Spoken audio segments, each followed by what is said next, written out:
cek satu, cek satu. Ya siap ya.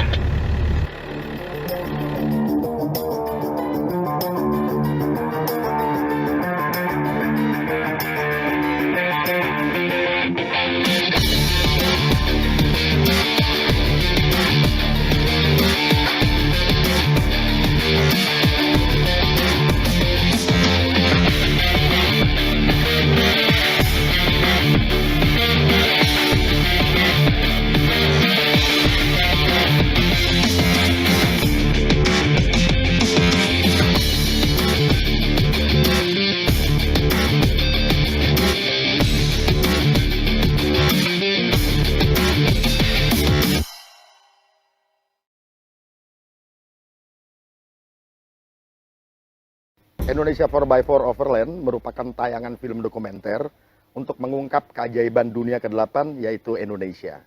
Dengan konsep tayangan petualangan dengan kendaraan jelajah 4x4, tayangan akan difokuskan kepada 3 kecantikan Indonesia, yaitu alamnya, sejarahnya, serta budayanya. Dengan kendaraan 4x4, tayangan ini akan mendatangi daerah-daerah yang eksotik dan belum banyak diketahui orang, sehingga kita bisa melihat kecantikan-kecantikan asli dari Indonesia.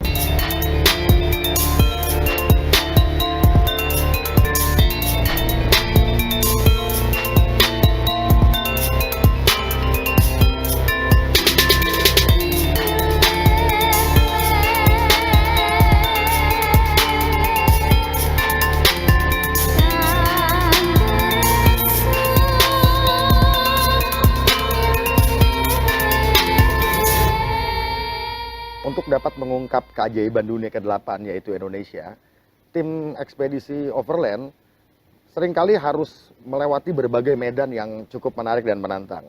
Seperti kita ketahui, Indonesia secara geografis itu bervariasi sekali medannya dan bentangan alamnya pun sangat bervariasi. Seperti kontur pegunungan, di mana ada tanjakan terjal, turunan curam, kemudian juga keadaan jalan yang belum semuanya dilapisi aspal, jadi ada beberapa tempat yang kita harus memasuki medan off-road yang masih bertanah lumpur dan becek. Juga untuk menyusuri pantainya pun terkadang kita harus memasuki bentangan pasir, bentangan pantai yang sangat panjang, dan untuk melewatinya itu harus berkilo-kilometer kita berjalan di atas pasir, di mana sebelah kanan kita sangat dekat dengan air dan di kirinya itu semacam hutan kecil. Oke, Cak, lurus, kanan, kiri lo, kiri, ke kiri. Ya, lurus.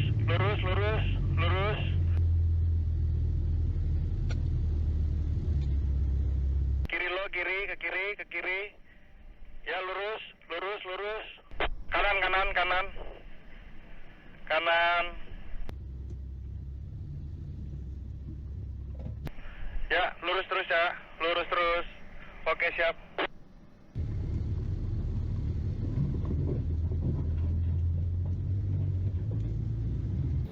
Dengan kondisi alam dan geografis Indonesia yang sangat bervariasi tadi, tentunya kita juga mengalami kendala dalam perjalanannya. Seperti saat kita menaiki gunung, di mana tanjakannya sedemikian terjal dan turunannya juga sangat curam dan berliku.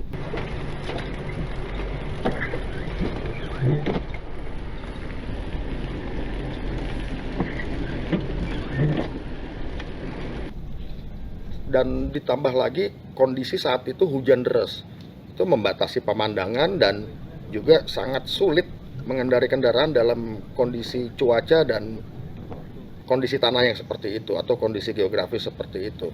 Namun dengan semangat tim, akhirnya kita bisa lolos dan bisa melewati medan pegunungan tadi.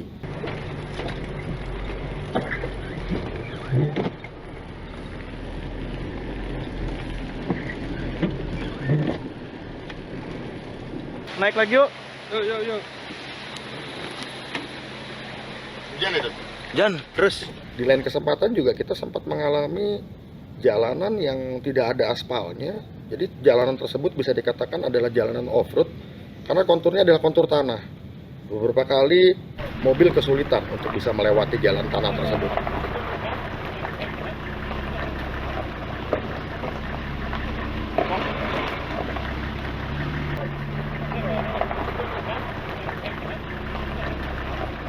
Tapi Tapi untungnya kendaraan yang kita gunakan adalah kendaraan jelajah 4x4 sehingga kita bisa keluar. Dan juga kita sempat masuk ke daerah berpasir di pinggir pantai, di mana kita harus melewati pasir, tetapi karena mungkin pasir tersebut sangat lembut, mobil tersebut sempat terjebak dan diharuskan untuk dievakuasi untuk bisa keluar dari jebakan pasir tersebut. Tanahnya juga agak halus, ada pasirnya ya, pasirnya lembut. Kalau nggak mau harus pakai 4x4. Ya harus, ini harus pakai 4x4 dan yang dua kawasan ini sebenarnya batu-batunya agak-agak tajam. Itu bisa ngerobek ban.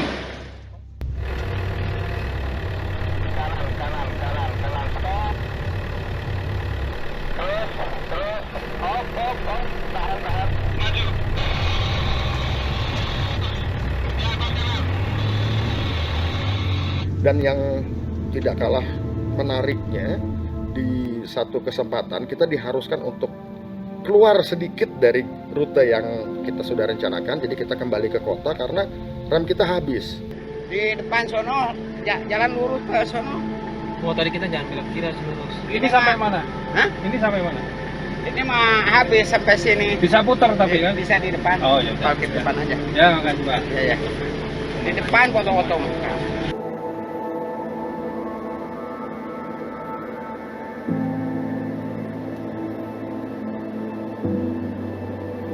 Nah, mungkin rem habis ini dikarenakan kita banyak mengalami turunan-turunan curam, dan turunan-turunan curam tersebut kita banyak main rem. Dan ketika sampai di bawah, rem tersebut habis, betul-betul sudah tidak bisa direm lagi, sehingga kita harus ke kota untuk mengganti rem. Dan di beberapa kesulitan ini yang menjadikan petualangan yang menarik bagi tim Indonesia 4x4 Overland.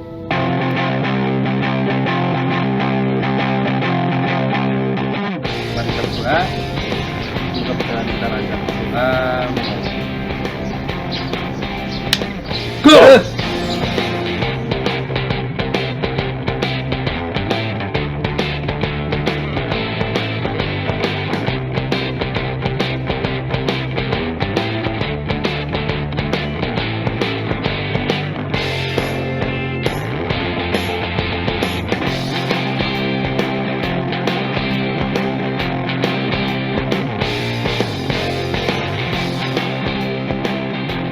Selain menjumpai dan menemukan lokasi-lokasi serta tempat-tempat dengan panorama yang begitu indah, dalam perjalanan ini kita juga berkesempatan untuk berinteraksi sosial dengan warga atau masyarakat yang kita temui sepanjang ekspedisi ini.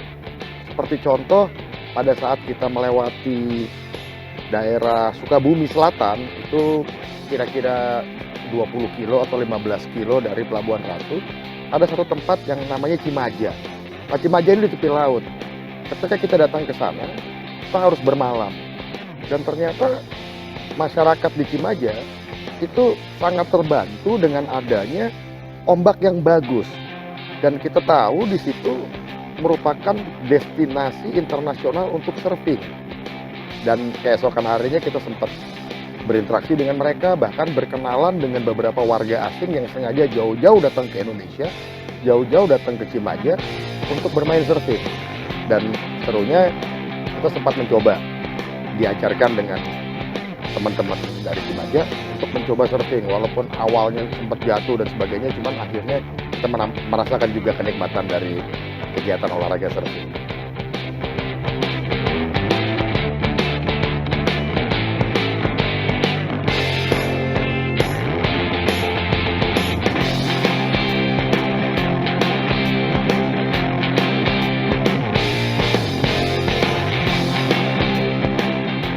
Pengalaman menarik lainnya yang buat saya pribadi dan tim sangat berkesan, yaitu ketika kita sampai di daerah Ijen.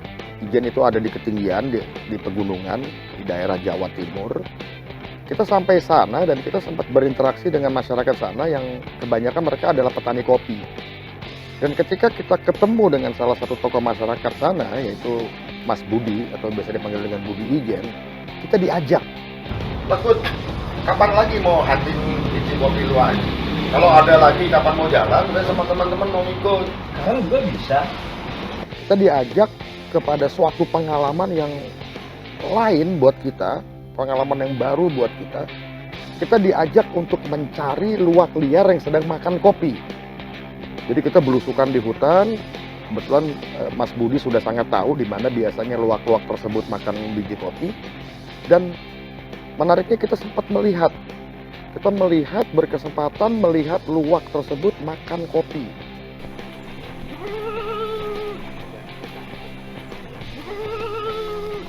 Jadi cara mereka makan kopi, dan kita juga menemukan biji-biji kopi yang setelah dimakan oleh luwak dan dikeluarkan oleh luwak yang berserakan di lantai hutan. Nah, ini kotoran luwak ini. Ini kotorannya nih. Kotorannya luwak ya.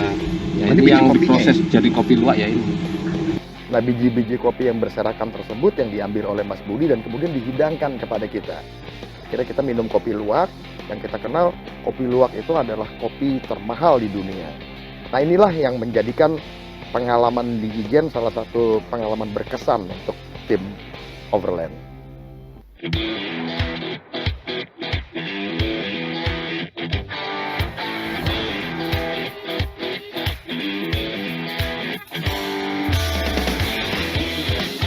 Dan bicara mengenai sejarah, di daerah Sukabumi, tepatnya di atas pegunungan Halimun, itu ada sebuah komunitas masyarakat kecil, yang mereka menamakan dirinya Kasepuhan Cipta Gelar.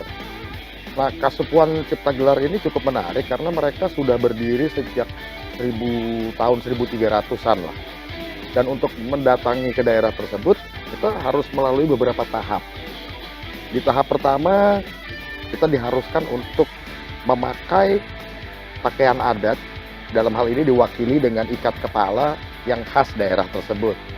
Kemudian ketika kita lebih masuk lagi ke dalam kasepuhan tersebut, uniknya terasa sekali. Karena dari mulai cara mereka berpakaian, kemudian kearifan lokal mereka, juga bentuk-bentuk bangunannya, itu terasa sekali mereka masih memegang teguh nilai-nilai dan budaya serta sejarah yang telah dianut sejak ratusan tahun silam. Dan di kesempatan tersebut juga kita sempat mendatangi salah seorang tokoh adat mereka yang bernama Kang Yoyo, dan Kang Yoyo menjelaskan akhirnya kepada kita secara panjang lebar dari mulai sejarah dan budaya yang mereka anut di Kasepuhan Adat Cipta Gelar. Kami ini masyarakat adat Kasepuhan Cipta Gelar. Ini yang disebut dengan Kesatuan Adat Banten Kidul, yang notabene berada di wilayah yang disebut Kewilayahan Banten Kidul.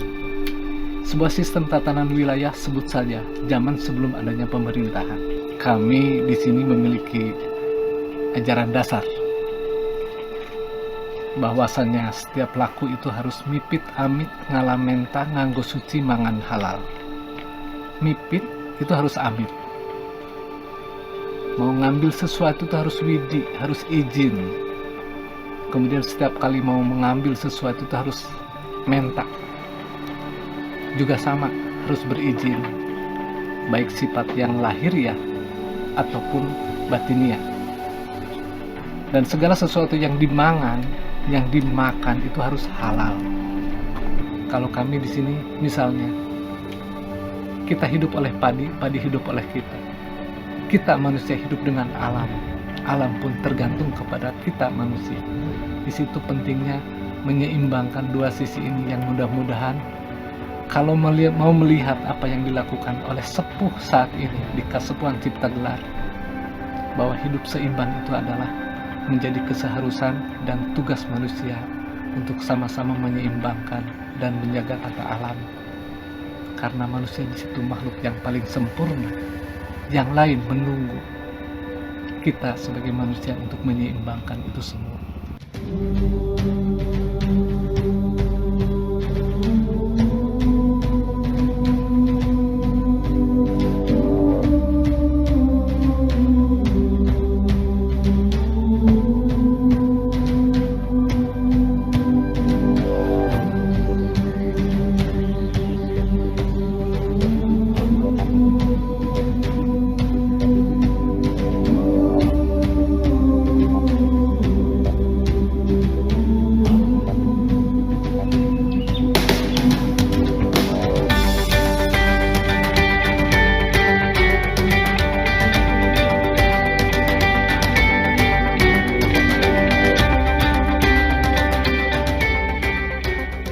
Pengintaian perjalanan ini yang dikemas dalam film dokumenter Indonesia 4x4 Overland diharapkan mampu mengangkat citra Indonesia di mata dunia.